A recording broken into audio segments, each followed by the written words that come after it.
In the 1930s and 40s, our children were becoming sick and infected with polio. They would become paralyzed, or even worse, they would die. Scientists created a vaccine against this, and since 1979, we haven't seen a single case of polio originate here in the United States. The same generation faces a similar problem with COVID-19. This health threat has caused many people in their older years, our grandparents, to die. Luckily, we've created a vaccine for COVID-19, but some are still skeptical. I have a lot of colleagues in the medical field, and I've done extensive research into vaccination, especially the COVID-19 vaccine. How safe is it, and how effective is it? Well, that's why I'm here today to tell you why you need to get vaccinated against COVID-19. So, you might be thinking, what's the big deal? It's just a little cough, right? Well, this little cough spreads a long way. Over 14.8 million people in the United States have contracted coronavirus. Over 280,000 deaths have been attributed to it. And over 100,000 people have been hospitalized because of this volatile disease.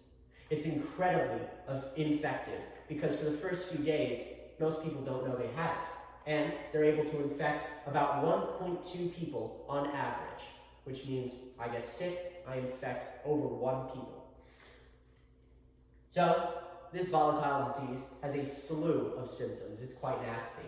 You have fever and chills, cough, shortness of breath, fatigue, muscle and body aches, headache, loss of taste or smell, sore throat, congestion and runny nose, nausea and vomiting and diarrhea, and as I mentioned before, sadly, death.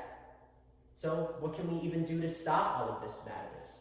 Luckily, Pfizer has developed the BNT162 vaccine, which is 90% effective against COVID infections. They plan to release 50 million doses at the end of this year, 2020, and 1.2 billion vaccinations should be going out by 2021. And so far, they report no safety threats. So, how does it work? Well, mRNA, a little bit of genetic material, is placed inside of a lipid nanoparticle, teeny tiny particle, which then gets into your cells. Your cells break it down, and the mRNA is exposed. Your cells use the mRNA to produce the spike protein, which elicits a response that produces antibodies that help you detect and fight against coronavirus. And now that your body is no longer a factory for this volatile disease, you can be out and about and healthy as a trout. And is it safe? Well, no participants who received either of the BNT162 vaccinations reported a grade 4 systematic event, which is something severe that could actually mess you up. After the first dose, systematic events that were reported by participants 65 to 85 years of age who received the inoculation were similar to those reported by participants who received the placebo, which is to suggest that a lot of these things could be psychosomatic, or in the head, as many would say, according to Walsh MD et al. Now, a lot of people in the younger age range who had gotten it report local little reactions and some other minor things like a fever, which is just your body responding to this new material and creating this new protein. So, what can this vaccine actually do for us? Well, if only a few people, a certain threshold of people become vaccinated, we can achieve herd immunity. It's a concept in vaccination in which a population can be protected from a certain disease if a threshold of vaccination is reached. This is achieved by protecting people from a virus, not by exposing them from it. So you see here, there are 2 infected people. There's a line of inoculated people to protect the rest of the population. So it's very, very effective. It's what helps get rid of polio.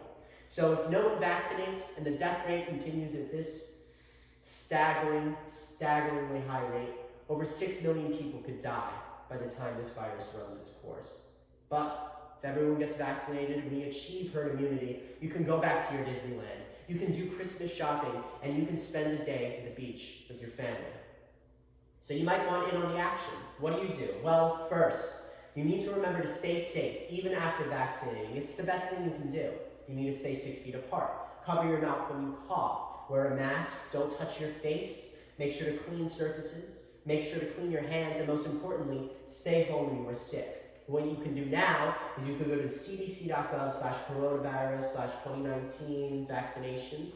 this little link here, and you could do a lot of research into what the vaccination could do to you, and you could track the progress of when it might be mobilized. You can call your doctor, or you can call your hospital to see when you might be able to have access to the vaccine, and most importantly, you can stay safe. So please, everyone, consider getting vaccinated and urge other people to do it too. Help us return to a time when the only vital thing on our minds were memes. Thank you.